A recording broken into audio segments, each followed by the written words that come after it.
Not trying to generalize too much, but I'm genuinely curious and would love to hear from men on this. I've noticed a pattern, both in my own dating experience and among my friends, where many of the men we date are super sweet, affectionate, and engaged in person. However, when it comes to texting, it either takes forever to reply or they respond instantly at random times with no consistency. Meanwhile, they almost always watch our Instagram stories within 30 minutes of posting, every time. I'm not a big texter myself, so I don't expect constant chatting, but it makes me wonder, is this a communication style thing? A comfort thing? Or does it signal lower interest? I'm curious to hear how you feel about texting in general. Is it just not your preferred way to connect? Do you associate texting with obligation or pressure? Or do you just wait until you're in the mood? No judgment here, just trying to understand this pattern better. Story 1. I am primarily affectionate through words, so when I was dating, I texted a lot and needed a lot in return. I could go a couple of weeks without seeing my girlfriend and be fine, but if we went a full day without texting, I would be miserable. I like to be pretty articulate when I text, and I expect the same from my partner. I could never be with someone who texts rarely and abbreviates too much. Story 2. I hate texting. There are too many ways to interpret a statement, and my luck usually means it gets misunderstood. I also tend to be fairly direct, which can come across as aggressive or angry. I prefer to talk. If I am dating someone, my ultimate goal is marriage. If we live together and still text each other, the relationship has bigger problems. Story 3. Random instant response with no consistency is probably more accurately described as when they are on or near their phone, they respond quickly, and when they are busy, they stay focused on what they are doing. I would say this is a good sign in my opinion. Story 4. I'll answer texts usually pretty promptly, but I don't often have anything to talk about. I work from home, don't go out much, and my days are generally quite similar. I prefer to use text to make plans and do the talking in person.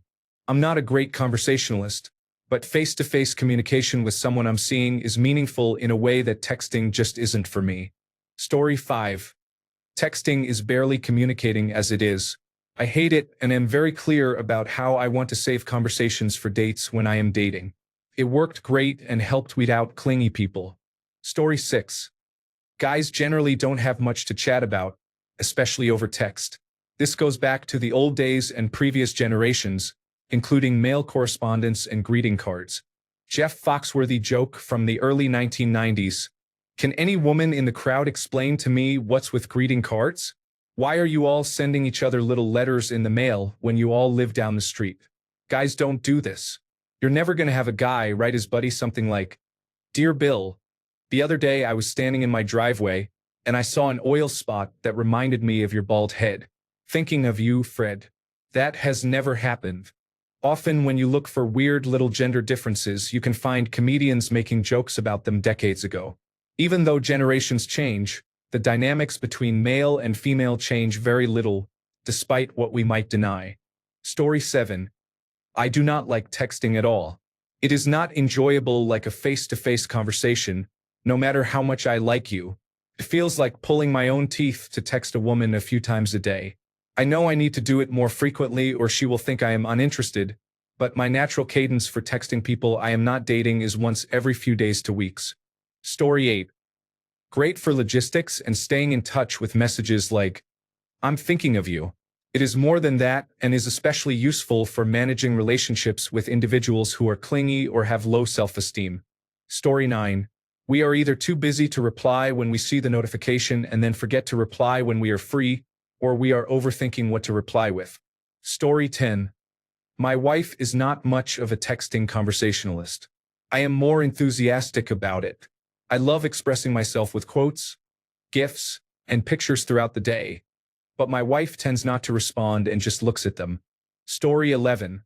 Texting is a flattened and shallow form of communication, entirely devoid of the rich texture present when communicating in person. It is purely for short informational exchanges to facilitate in-person interaction. Every moment I spend texting feels like experiencing reality on an unlimited internet connection after you have hit the hidden limit. Story 12. Let's be honest. Texting is probably the worst way to communicate unless you are making plans or having short communication.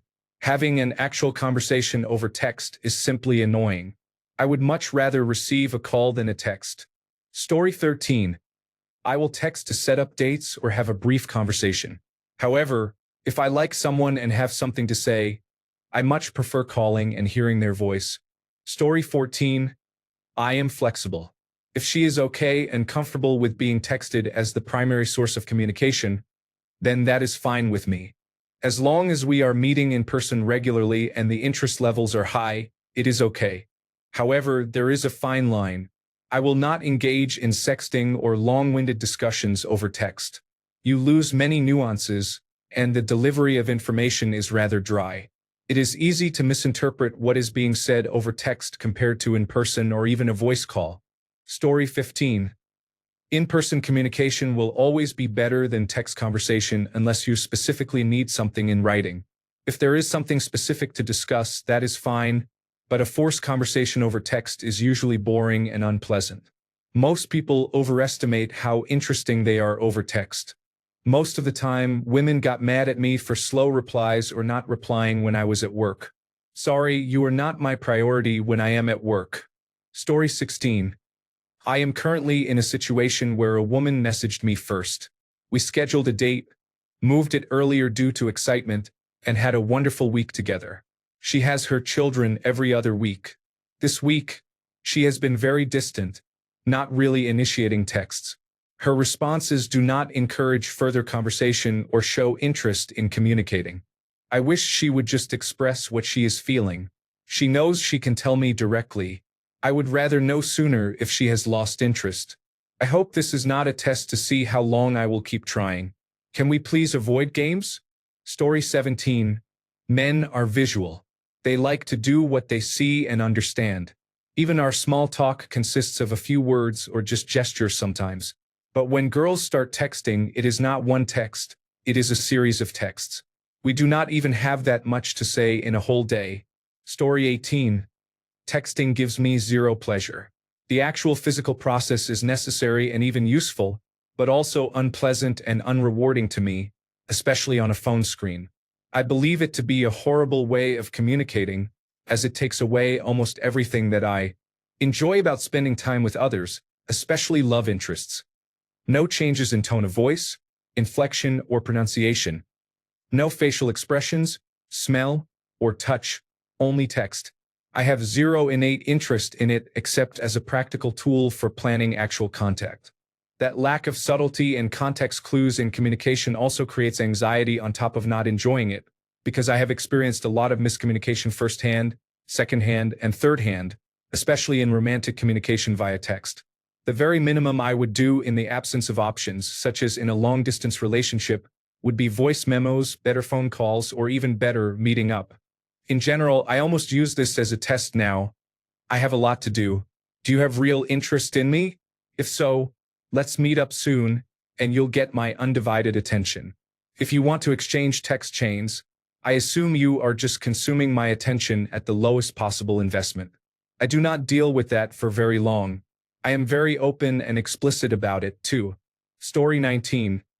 It is too easy to misunderstand tone in a text. I usually only like to text to find out where and when we are meeting up. Story 20. Thank goodness I did most of my dating in the instant messenger days. You did not have to say anything all day, then get to chat with a girl for 6 straight hours when you got home to the personal computer. Story 21. Early on, if dates occur once a week, there is not much opportunity for communication. A decent man will engage as best he can with whatever appears to be working. He also has a job, himself, and his place to look after, along with any plans with friends already booked. This means sometimes he can respond quickly, and other times it will take a while.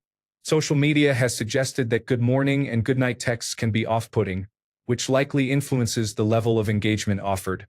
The simple question is, do you feel neglected, or do you have a reason to distrust him? If you feel neglected, let him know and observe his reaction. That will inform you more than any comment. If you feel distrustful, write down what makes you feel that way based on his actions, then force yourself to write 10 acceptable reasons for the same actions. Consider whether he is actually suspicious or if you might be reading too much into things. If you are truly bothered at any point, you can stop engaging with him. Story 22. After-sale customer support is not included with the date.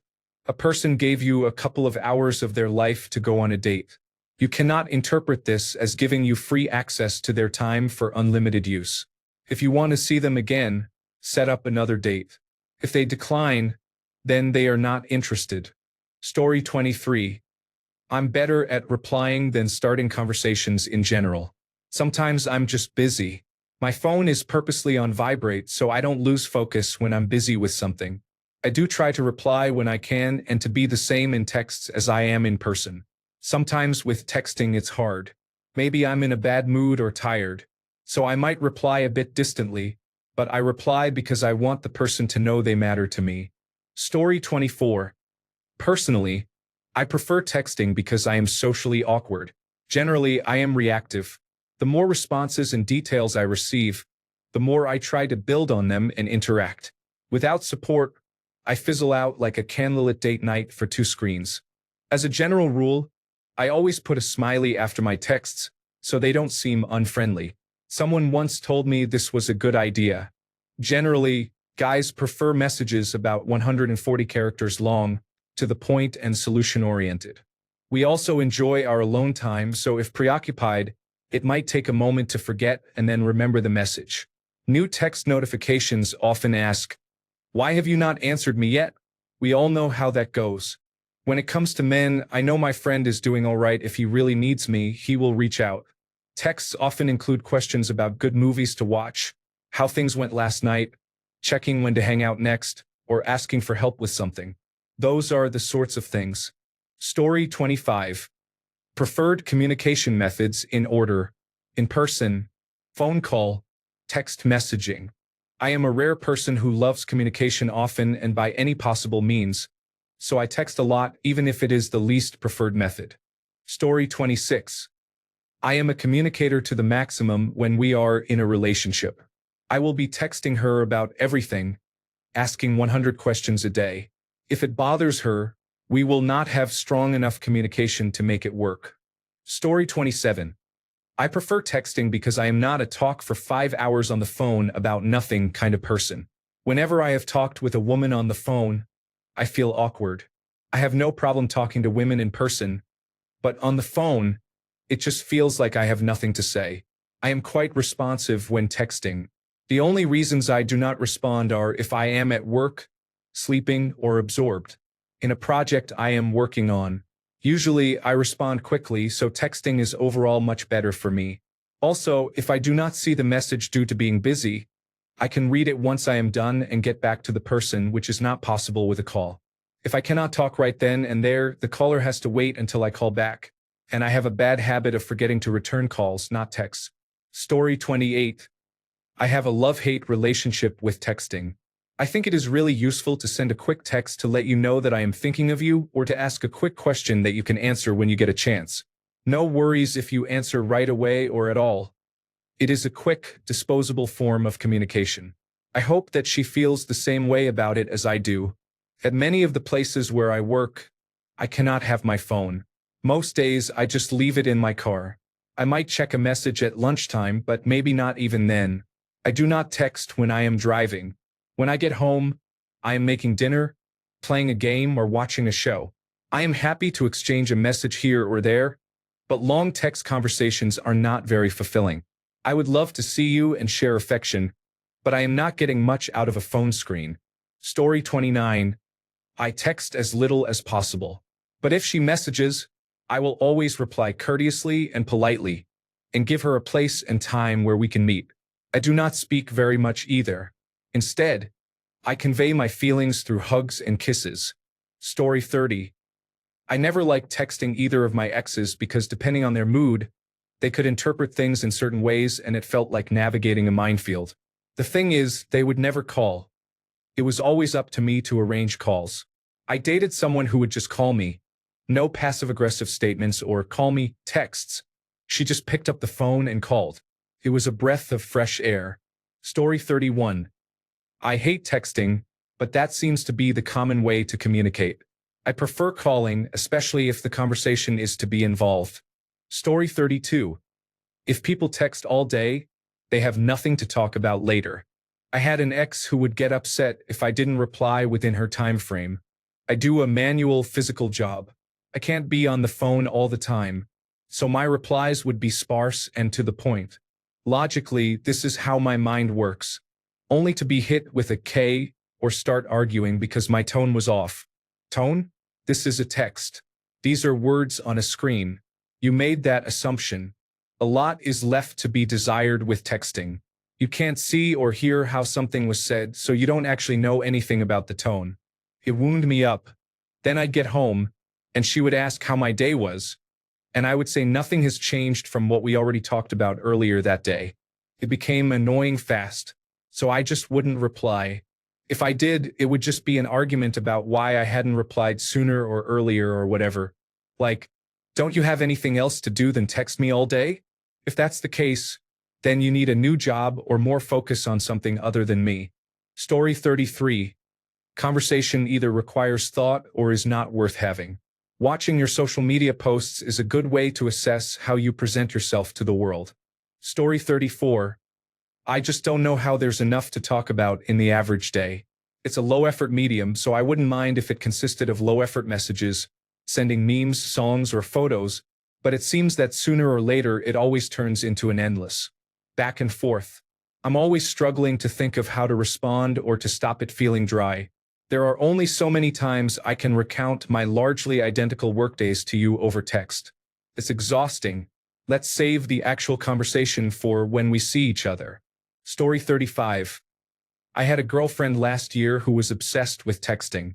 She would update me on everything she was doing every second of the day. At first, I tried to keep up, but it got old quickly. She would even get upset if I watched her stories without replying, taking it as a sign that I did not want her. I often had nothing to say. Texting her all day drained me, so I stopped texting, and because I was already drained, I did not call either. On days I felt honest enough, I would just call her directly, we would talk, and that would be it for me. Honestly, not texting constantly made me want to see her more. Life was already overwhelming, so I wanted to handle one thing at a time and talk to her when I actually had the space for it. Story 36. When I was young, we did not have cell phones, so you would spend hours on the phone with your girlfriend. It was not because you wanted to, though. It was because she wanted to. I have literally walked away from a corded phone during a 3-hour call to make a sandwich and then come back. The girl never knew I had left. I think this is the same thing. Although there are men who enjoy texting, I believe they are few and far between. You text to make plans and then move on. Story 37. Texting is for information exchange or setting up arrangements. For connecting with a person, texting is to in real life talking as sending an intimate toy through mail is to lovemaking. It is awkward, ambiguous, sterile, impersonal, hollow, and utterly lacking. Story 38. Older and not dating, but I'm just not attached to my phone. I don't have it at work. When I leave, I may not even think to check. Sometimes the first time I check is when I'm making sure the alarm is set for the next morning, and then I don't reply because it feels too late. On weekends, I usually forget it in the bedroom unless I'm leaving the house and go to fetch it. Story 39. I was never a big texter.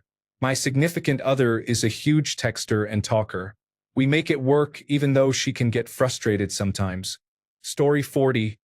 I find small talk difficult sometimes. I may delay a response because I'm busy and want to make sure I have time to give the conversation my full attention. I also prefer sending voicemails a lot of the time. I don't like someone who is demanding instant responses all day and asking why I'm not replying. I find that type of behavior overwhelming since I have a job, hobbies, and friends. I am not constantly checking texts. I have dealt with extreme clinginess in the past, and it's not for me. At the same time, I don't like it when someone takes 5 working days to reply. Somewhere in the middle, where we have a mutual understanding that not everything has to be instant, but we still make time for each other, is the right balance for me. Story 41. I don't like texting. I can't convey what I want with a short text.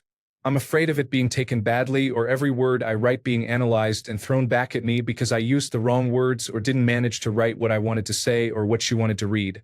Sometimes I simply do not know what to say either. I find it much easier to be true to myself and tell what I have on my mind face to face. Story 42. Unless you are on fire, there is nothing you might say in a text that cannot wait until we are face to face. That applies to everyone. Just because someone knows how to use a phone does not mean I have to answer every time. And if you do happen to be on fire, call 911. Not me. Story 43. I really dislike it, mostly because of how insincere it feels. People can take multiple attempts at crafting a response instead of being genuine. It is even worse when they see a message and then wait hours to reply. They cannot even say, "I am busy right now. I will text you back after work." This is not because they do not like you, but because they are overwhelmed with anxiety. Story 44. I usually enjoy texting a lot. People are just different. The woman I am dating right now does not even have WhatsApp. Story 45. When my wife and I were first dating, we usually only texted to figure out what to do each day. We still rarely call each other. Story 46. I enjoy texting throughout the day and dating. Sometimes I feel pressured or forget and will answer eventually. It's usually not that serious. Paying attention in person and even on social media is a better signal. Story 47. Guess what? Everyday life is mostly boring. Men want to talk about things they do and experience but do not want to come off as boring. They do not want to have a text conversation that they see as boring. Story 48. Realizing that we all have different communication styles, it is much simpler for me not to interact with someone who makes me feel uncertain about where I stand with them because they are consistent at first and then not. That is a headache I definitely do not need or want. Many people who have approached me do not have the willingness to communicate effectively and consistently by phone, text, or any other means, and that is the real problem. Story 49. Texting gives time to come up with a really good answer. It allows for a lot of thinking about what to reply. Also, texting can make a man seem overeager, and in the past, being that eager was seen as too desperate. So, out of self-control, we wait to respond. On the phone, you have to be quick. In person, even quicker. My experience is that texting causes trouble, and picking up the phone to call a woman is more attractive. Story 50. Man, I love to joke around all day with my girlfriend or lady of interest. There is nothing sexier than a girl who can make me laugh, think, dive deep into my subconscious, or rethink existence through some philosophical meanderings.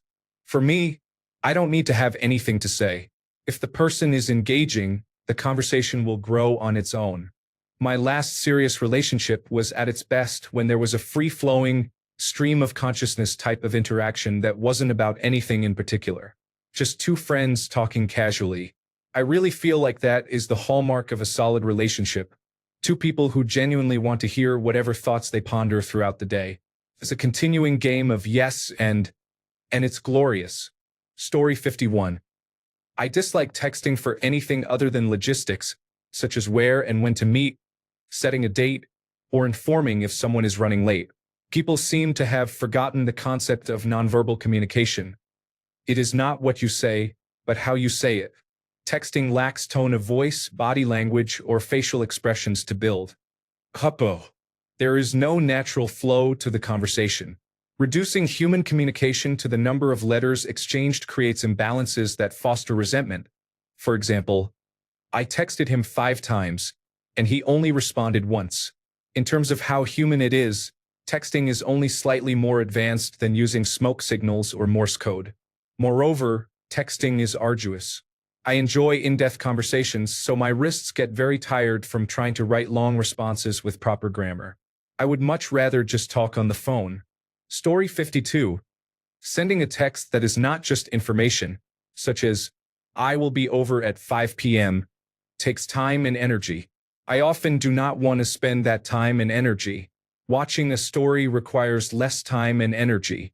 I am single and would try to put in extra effort initially, while also conveying, after the first few dates where some level of interest is shown, what my texting habits are. Hopefully, I can strike a balance that prevents me from dreading messages from her, while also ensuring she is not bothered by my response times. Story 53. I've noticed that men struggle with communicating. All of my in-real-life friends are men, and they are not good at it. I've stopped making male friends online because the friendship never actually progresses. My in-real-life friendships have fallen apart because many of them do not live nearby or have enough free time to hang out. As a result, nothing ever happens and almost no messages are sent. Could mean less interest, or they may just struggle with communication. I'm not sure what you mean by a comfort thing. I personally try to do my best and often communicate better than most people. It's hard to carry a conversation when the other person is unresponsive, though. I'm not great at coming up with things on the spot. Edit. Interesting. I wonder why I'm being downvoted. Are guys getting defensive or something? Surely people understand that I'm not saying all men are like that. Story 54. I will be completely honest so you get a reality check. Texting is ineffective. Men have one main goal: to have sex with you as soon as possible. After that, we decide if you are worth something serious or not. Whatever we show is just to have sex with you. Do not pretend you are the only attractive girl in the world. There are plenty of others. We are texting you and others at the same time. That explains why we can view your stories quickly but reply later. We may also be busy with other things instead of telling the same repeated lies to impress women in this difficult texting and dating world. That is also why replies may be delayed. Sometimes we run out of girls to talk to or things to do, or we might simply be feeling sexual.